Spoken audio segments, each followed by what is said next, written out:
All right, well, welcome back, Nick, for section 4 on our series on private equity and the pest control space. And Nick, today I wanted to talk a little bit about structuring the deal. That's what everyone always wants to talk about. Whenever we have clients that call and want to talk about private equity investment in their company, it's never about risks and benefits and all the things that we've covered before. They really want to get down to brass tacks. And I want to do a little bit of that today, but one of the things that I want to do is I want to give a very high-level overview, because in the coming weeks, we're going to do a very, very detailed course on M&A transactions in the pest control space. And that'll be pretty agnostic as to who the buyer is, whether it's private equity, whether it's a strategic acquirer.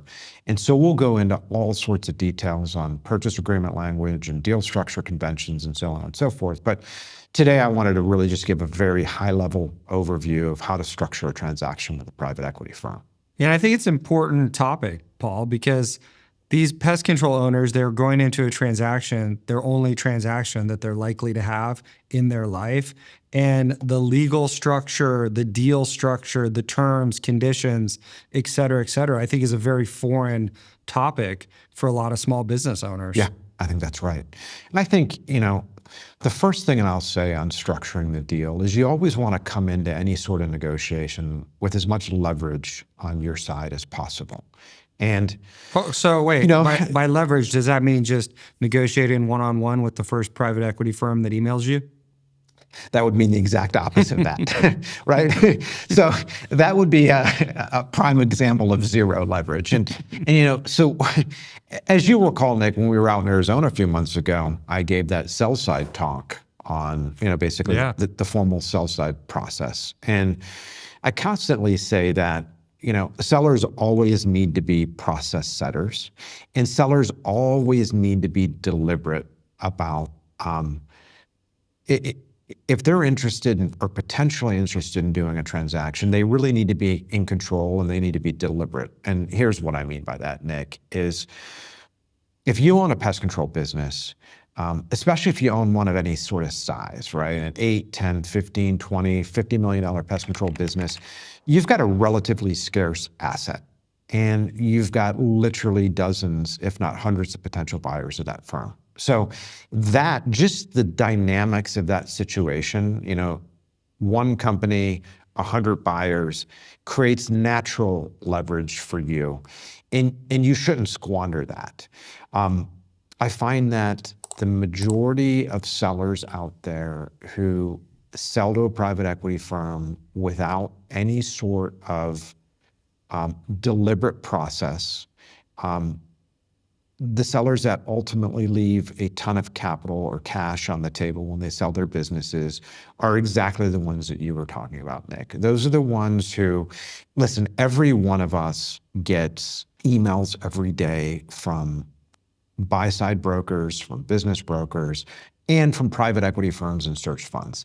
And I know that because about 10 minutes before we did this session, I looked down at my phone and I got an email from a private equity firm that wants to buy the Potomac company, not because they want to buy an investment bank, but because they think somehow we showed up on some sort of a pest control list.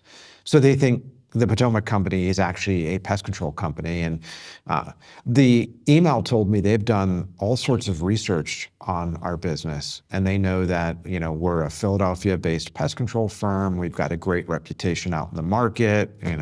We've been around for a long time. Our clients are super happy. So obviously they've done zero research whatsoever, right? This is one of those standard boilerplate bullshit emails that get sent around. But at the end of the day, if you're a business owner and you're getting all of these emails, specifically if you're not used to getting them, like you could think, okay, there's a lot of buyers enamored with my business. Again, leverage. A lot of buyers, one asset.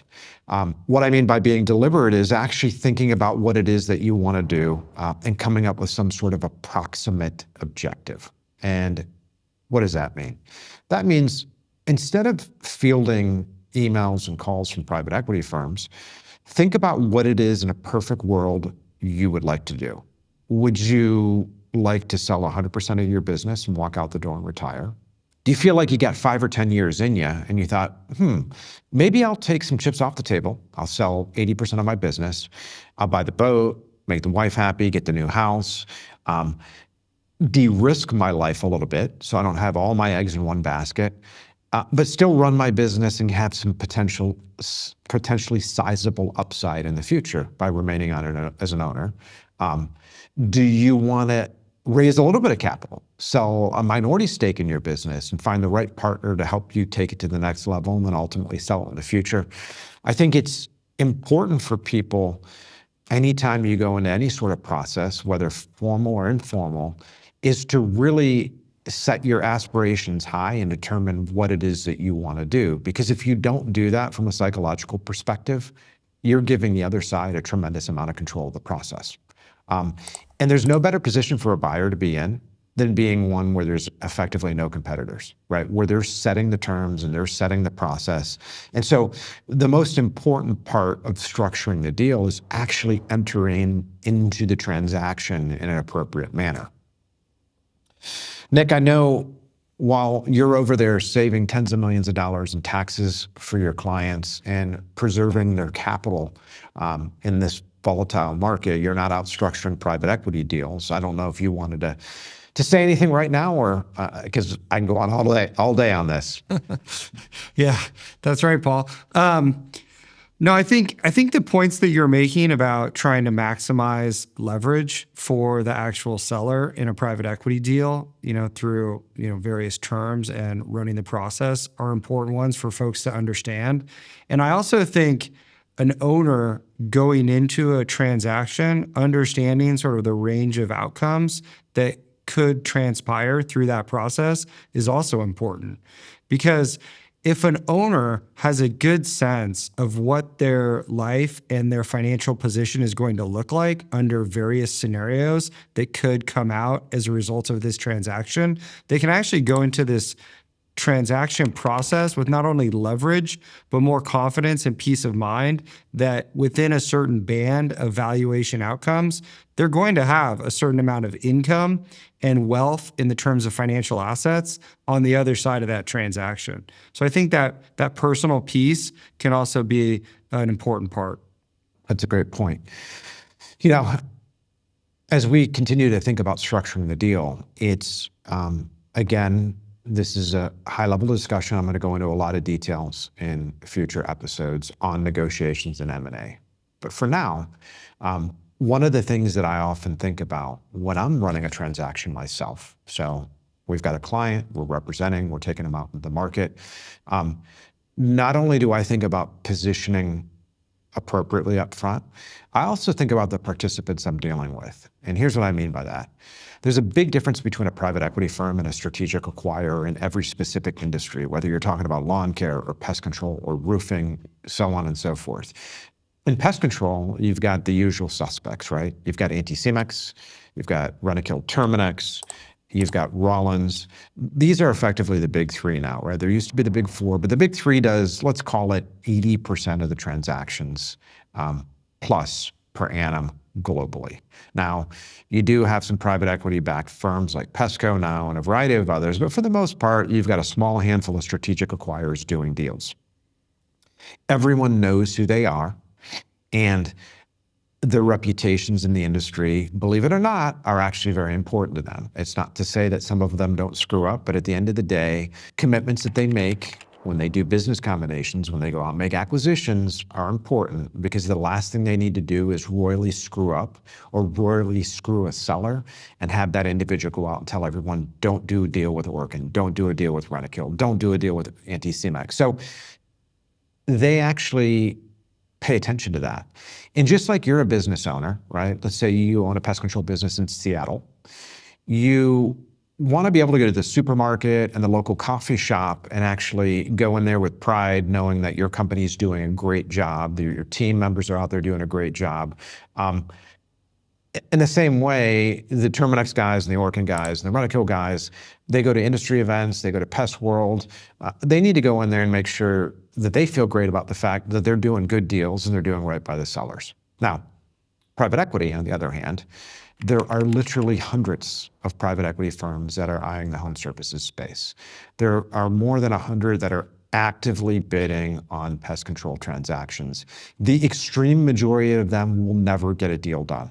ever. Many of them will do a lot of failed deals that no one listening to this will ever hear about. And I can think of 5 or 6 of them right off the top of my head, where private equity firms have entered into a transaction with a seller, an unrepresented seller that got that email, that had a lunch, then a dinner, then traded some information, then got into an LOI. And then the private equity firm entirely retraded on that seller.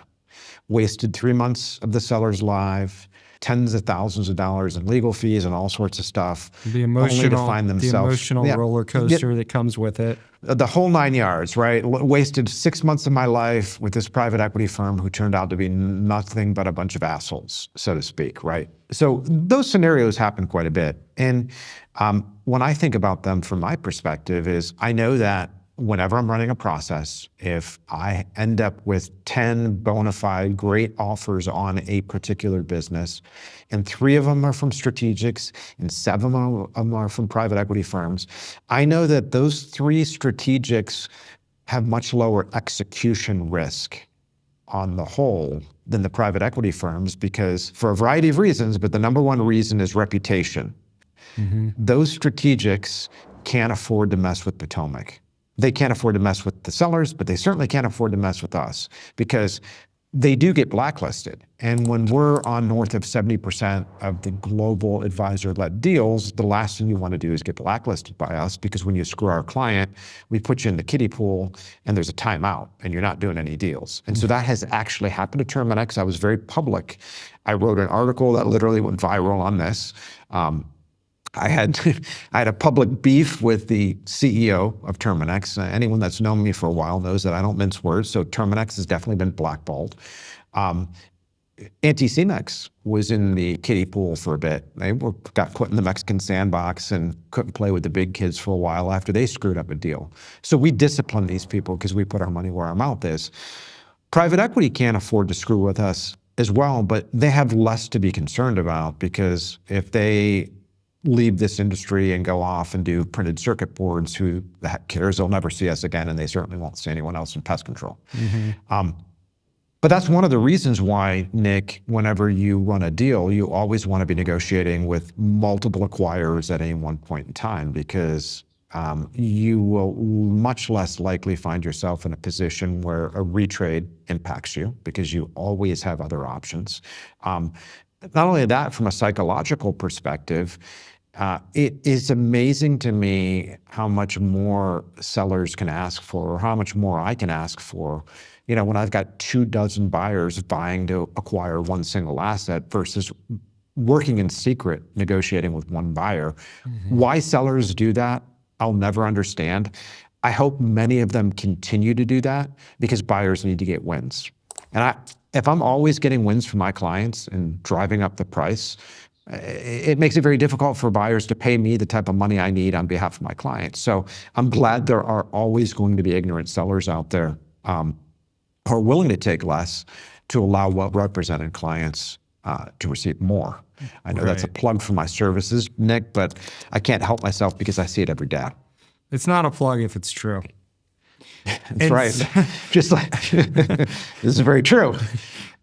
What I'm curious about, Paul, is like when the typical pest control business owner comes to you and starts this process, where do you find their level of sophistication is with the actual terms of the deal?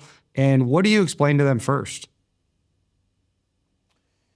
Yeah, so again, we'll talk about M&A in general. In upcoming episodes, I'm going to stay focused on private equity today. I usually have clients that come to us in a couple of different manners. On the private equity side, it's either somebody who comes to us and says, hey, I want to do a transaction, not sure what I want to do.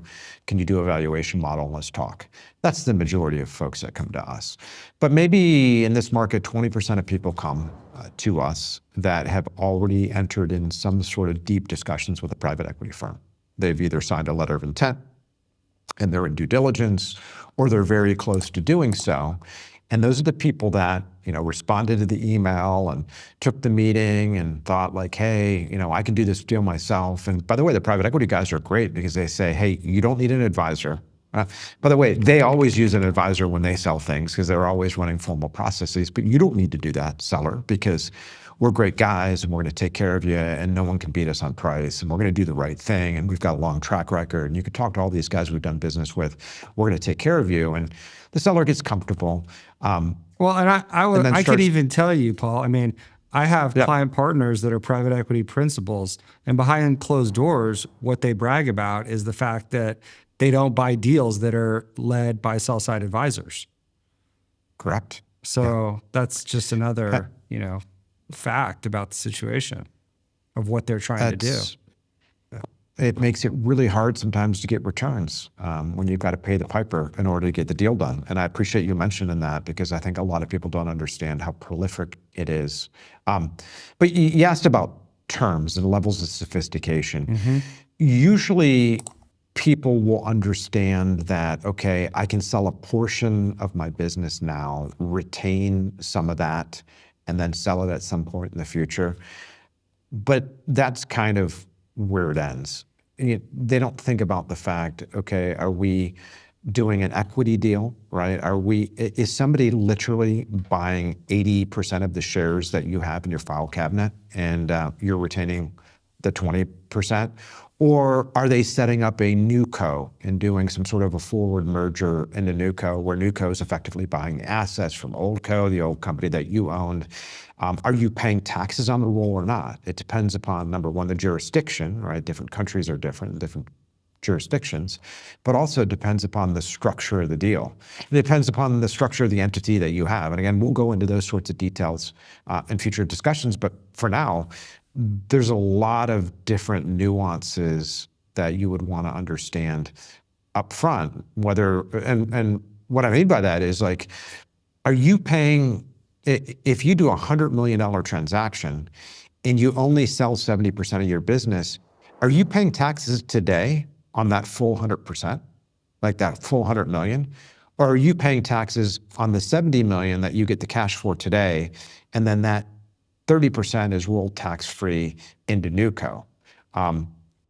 Sometimes the answer to that question is yes, and sometimes the answer to that question is no. It just depends upon how the deal's structured. Yeah, absolutely. What were you going to say, Nick? And I was just, a well-structured holdback payment that happens in the next calendar year, as long as it's assured and pseudo-guaranteed, that can be highly tax efficient with some of the newer strategies that we're deploying. 100%. I mean, some of the discussions that I've been having with clients as of recently is, especially with some of these younger guys that, prime example, 40 years old, let's call it $100 million business, to use round numbers. $100 million business, 40 years old, not ready to sell. But the offers from these private equity firms is so substantial that it's hard to walk away from that money. So a lot of the discussions I'm having is like, okay, sell 60% of the business, retain 40%, you're still retaining a huge chunk. You're able to take a sizable chunk off the table, reinvest that elsewhere. And then with the types of innovative stuff that you're doing, Nick, where these guys are able to begin immediately upon the sale to work down the taxes associated with not only the upfront consideration, but also have that long runway with what you're able to do on helping them mitigate taxes on the roll. Sometimes these things become absolute no-brainers. And it's just like, when I see what you guys have been able to do on the tax side, I start to feel bad historically for a lot of folks who haven't been able to implement that or haven't had anyone be able to sit down and explain to these guys how I can literally save millions and millions of dollars per annum on taxes on a sale by getting a little bit creative. Yeah. I mean, it's frankly a mission of mine, because when you think about the entrepreneurs and the value that they've created for their team members themselves and their family, to have to then turn around after a successful exit and in some cases give up to 33% of those proceeds between the state and federal government, to me, I'm on a mission to reduce that for them, given the sweat that they've put into building that enterprise. So I appreciate you saying that. So when we think about structuring the deal, a couple of important considerations come up. It's number one, are you a platform acquisition or are you an add-on acquisition? From a a ratio perspective, you are more likely to be a add-on acquisition than a platform acquisition, just because there's far less platform acquisitions. And how do I define platform acquisition? I might call it a private equity's entry acquisition into an industry. So when Thompson Street Capital Partners set up Pesco, they bought Ken Fox's business, Presto. And you can go on Potomac TV, type in Ken Fox. We did that transaction, I can't remember, it was in September of 21. And Ken's business was Pesco's or Thompson Street's entry acquisition. That was the platform that got them into pest control. That's one of those deals that you're on the ground floor with the private equity firm. There's no stock being valued because it doesn't exist, meaning, you are the platform business. So you're kind of setting the equity there up front. Whereas on an add-on deal, like if you think about, let's take Pesco as an example, by the time they got around to doing Jacob Borg's business, Point Northwest, which was last year, they'd already had a year and a half, almost 2 years of operating history, and every quarter they're marking to market the equity in that business. So as we mentioned in prior discussions on private equity, you have to think about the value of the equity and what you're rolling into, right? So is your 20% in Paul's Pest Control, what is that equal to in Pesco shares? What is Pesco priced at? And how is the private equity firm on a quarter by quarter basis marketing that to market? People don't often think about that, but as an add-on acquisition, that's effectively what you're doing. You're swapping your stock for theirs. So you got to make sure that the exchange mechanism and the pricing is appropriate. Absolutely. I find that that's certainly, lost on owners frequently in thinking about what the valuation is of the enterprise that they're essentially trading equity of their own business that they built to the new roll-up that they now have equity in. That's right. That's right. And so it's an important thing to keep in mind. The other thing on, structuring the deal is it's important for people to understand that, when you are negotiating with a private equity firm, one of the things that always amazes me is that sellers, when they're out doing deals on their own, have a really hard time negotiating with private equity firms, specifically the ones that they're going to partner with. And I always ask them why. I had a guy call me a couple of weeks ago, walking down the path with a private equity firm, was going to sell 70% of the business, roll 30%. And he sent me the term sheet. And I asked him, there were like 4 or 5 huge overarching questions that I had for him. And I said, why are you doing X, Y, and Z? And he's like, well, I really didn't want to do those things. But I brought it up to the private equity firm and they seemed a little bit irritated that I was asking for it. And I was like, sure, it's a negotiation. People get irritated. He's like, yeah, but I'm going to be partners with these guys and I didn't really want to piss them off. And it just struck me, and I've heard this over and over again, and I realize when you want to be partners with somebody, it's hard to ask them for things. But that's really why you need to run a formal process. That's really why you need to have 10 other buyers in there, where it becomes very easy for you to look that private equity firm in the eye and say, hey, I want to be a partner with you. I'd love to work with you guys, but everyone else is willing to do this and you're not. I'm not even asking for this. Why aren't you where market is? Mm-hmm. Yeah, absolutely. It's for all our friends in the pest control industry that are sports fans or football fans. It's the same reason a famous NFL quarterback doesn't directly negotiate his salary with the general manager, who might also be his coach.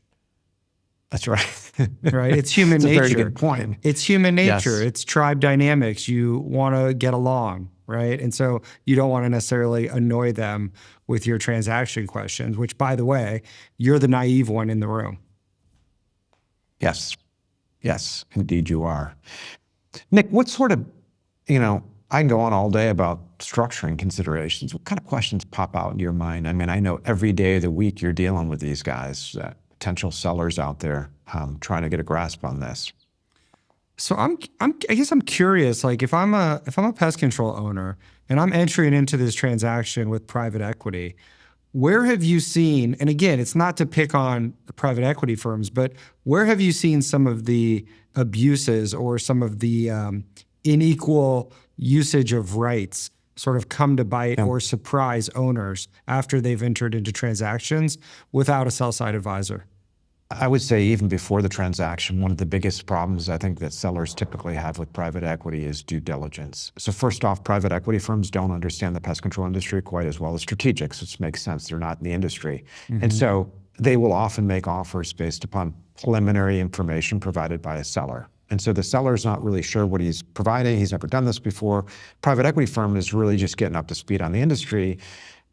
They sign a letter of intent, right? And so now they agree on a purchase price. They've done a little bit of negotiation. They agree, we're going to do a $10 million deal. The seller's happy, private equity firm's happy. They start working together. Now it's time to send in the financial auditors and the accounting folks and all these sorts of stuff. And the private equity firm realizes that, oh, you have a lot of customer concentration. 25% of your business is one big, I don't know, let's call it a property association or, effectively one customer, right? Yeah. Well, now we need a special indemnity. Now we need a specific holdback related to that. So we're going to change the terms. Another big thing is you run a $10 million business, but it's on a cash basis. And we had our accounting folks come in and we need to do a cash to accrual conversion, which is effectively a big box. And we've determined that there's, on this $10 million transaction, there's $800,000 in deferred revenue. Well, wait a second, deferred revenue is not anywhere on the books. We haven't been doing it on an accrual basis. We're just doing it on a cash basis.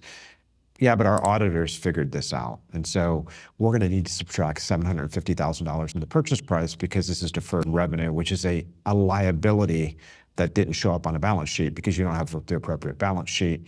And we can't really show you the conversion mechanisms because it's kind of black box. And there's all these various different cash to accrual conversion type things that tend to just blast the sellers. There's a massive list of DD related surprises. Sometimes you'll have like a firm like E&Y come in or PwC and they'll say, hey, this particular seller has been amortizing the expenses associated with accounts. This isn't GAAP, so we're going to change the convention that we're using, which changes cash flow by $200,000, and you're paying a 10x multiple, so that's a $2 million purchase price deduction. And the private equity firm says, this is what our auditors say, so we need to deduct the purchase price. So there's a lot of retrading. And it really comes down to, number one, the sellers are ignorant of the fact of what they need to actually present to the private equity firms. The private equity firms rely heavily on outside advisors, and they're not even sure what to ask for up front. But once the advisors get involved, it turns into a train wreck. I would say that in the pest control market, probably 50% of the transactions where there's not a sophisticated advisor with private equity falls apart and you don't even know about it. This is how prolific this is because I get these calls all the time. And I don't think people realize how often a private equity firm signs up with a potential seller, does like 3 months of work and it blows up. It's a great point because the owners, they go into these, not a process, but they go into these conversations with the private equity firms. And as you're describing, it seems all very cordial and very friendly and very easy with not that much friction to actually get to a signed LOI, right? But then that's when actually the work begins where your process, and I would say a common area that I hear owners talk about is that I love Potomac, but they ask me for everything, right? And really, my interpretation of that is that you all are asking for everything up front to avoid the type of situation that you just described. That's exactly right. We have an internal audit team. We have an internal transaction services team that we took this team from companies like PwC, E&Y, Moss Adams. So we brought all these auditors on board and we do our own internal audits of these companies. So yeah, that's right. We look under we turn every stone because I want to make sure that when I take a business out to market, I never want us to be in a position where a buyer finds something that we didn't know about and try to retrade. Exactly. If a buyer tries to retrade on me, I want it to be the buyer's fault, not my fault. because then I can basically tell them to pound sand, shut down process. And if the buyer retrades, like if I can go into a deal and I get into exclusivity and I know our numbers are super tight and we've disclosed everything appropriately, and a buyer changes a term, I can immediately terminate exclusivity and I can talk to the buyer next door. Sometimes you find yourself in a position, if you're the one who screwed up the numbers, if you are the seller and you inadvertently gave them the wrong stuff and they changed the terms, it's really difficult for you to get out of exclusivity because you've effectively omitted material fact, or so there's a lot that goes on into this. So yes, Potomac does ask for a lot, but no one is better prepared to go out in the market than you will be after we're done with you. Absolutely. And by the way, it's a lot easier. I always say to our clients, like, hey, it's better dealing with us for 3 months in a very relaxed setting than doing this stuff under the gun with an acquirer. Yeah, after the LOI is signed. Exactly. Yeah. Exactly right. So Paul, those are some really interesting points. For folks that are considering selling to private equity, and they're thinking about the start of the process to the end of the process, could you possibly just walk them through what a timeline might look like in general? Yeah, I think that's a great question. I'm going to start the timeline discussion by first talking about what sort of transaction we're doing. And so when it comes to private equity, there's two broad transactions in general. And we talked about this in the intro section, part 1. You either have a minority growth investment or you have a control deal. And a control deal is literally when a private equity firm is buying any more than 51% or more of the business, which typically, in real terms, guys are selling between 70 and 90% of their business, retaining between 10 and 30%. That's kind of plain vanilla typical. So when you're doing a minority deal, I always talk about formal controlled auctions and formal processes. Though there's no way that you should ever consider selling a pest control business and doing a majority transaction without doing a formal process. So if you're going to sell 70, 80, 90% of your business, you are potentially leaving a ton on the table if you're not talking to 20 or 30 private equity firms plus strategics, simultaneously having them bid against themselves, doing all that. We're not going to get into that now. That's when you use a formal process. If you're going to do a minority deal, that's the case in which the private equity firm is going to own less than 50% of the business. And you guys are entering into the transaction with a specific goal, which is like, hey, I want to take on some private equity for 5 years. I want to get this business ready to go public, or I want to triple the size of this business in order to get some multiple expansion and sell to a large strategic 5 years from now. And here's what I need. I want to go out and make acquisitions. I've got this great way to grow organically. I've got some high-level plans. I need a sophisticated partner that gets me into the ecosystem with other CEOs, brings equity capital to the table, allows me to get financing easier, and can help me do whatever it is that I need to do.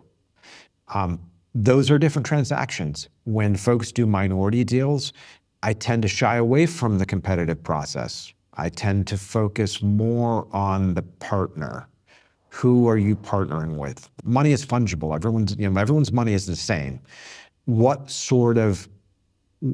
are they bringing to the table? What will chemistry be like with them? What financial resources? What's their ecosystem look like? It's really hard to do that in a speed dating environment.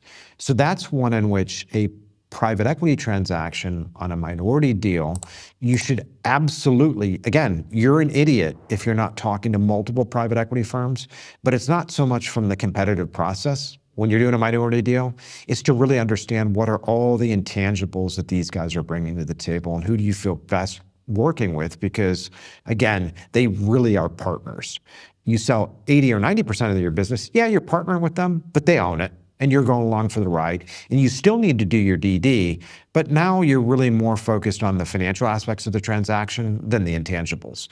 The minority deals, these things can take 6 months to 12 months. I mean, you could easily spend 3 to 6 months out meeting with a bunch of private equity firms and trying to get the right feel for the right one.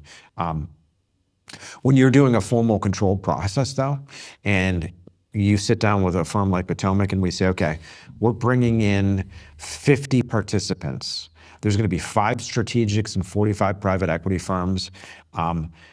It's going to take us, let's call it a month to get all your materials put together, the financial model, the data room, everything ready. Provided you're ready to pull the trigger and you're pretty organized, within a month, we're going to be all ready to go. Sometimes less, sometimes a week, depending on how organized people are. But I would say month is typically average.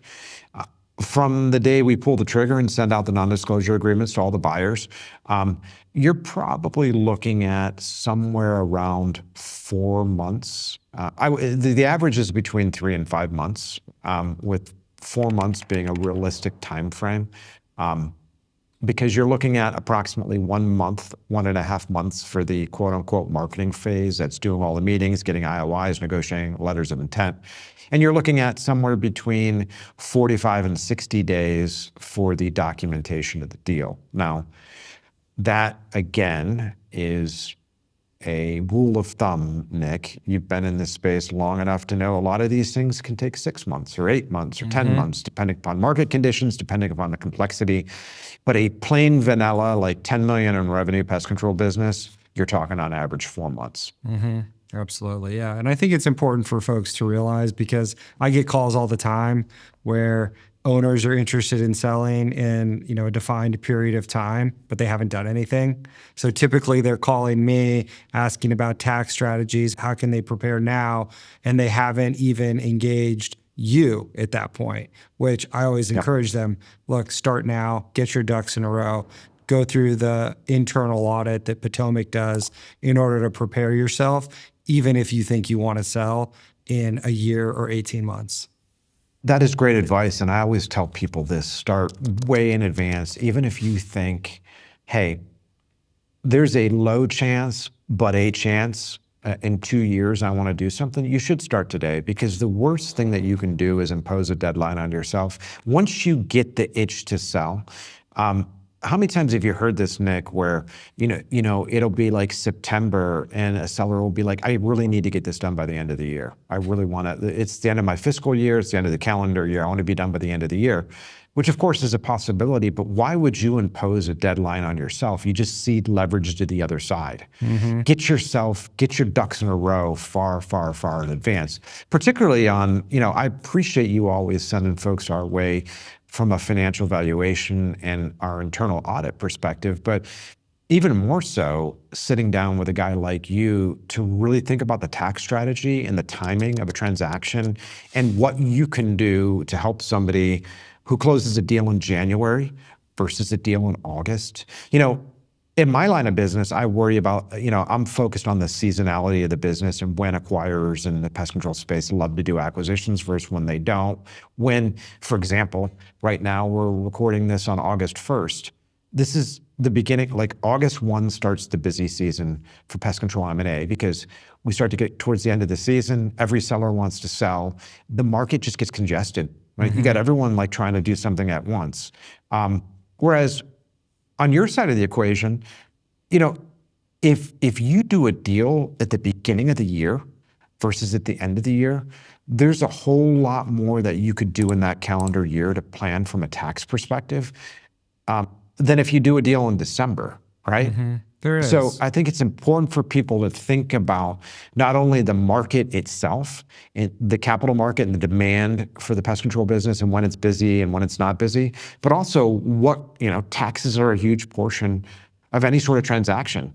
So understanding what you're able to do with that and when from a timing perspective, I think is important. Yeah. And it's important to have those conversations early. And, you could even put a timeline on engaging with Potomac 2-3 years in advance to really think about value creation and getting guidance on really understanding at a minute level of detail what sellers are looking for in order to drive the valuation up.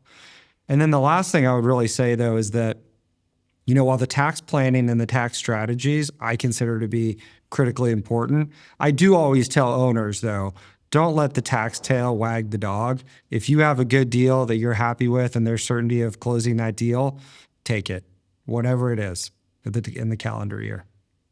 Nick, I think we've covered a lot here on this segment on structuring the deal, but there's so much more to cover, which I think we'll do in some future episodes.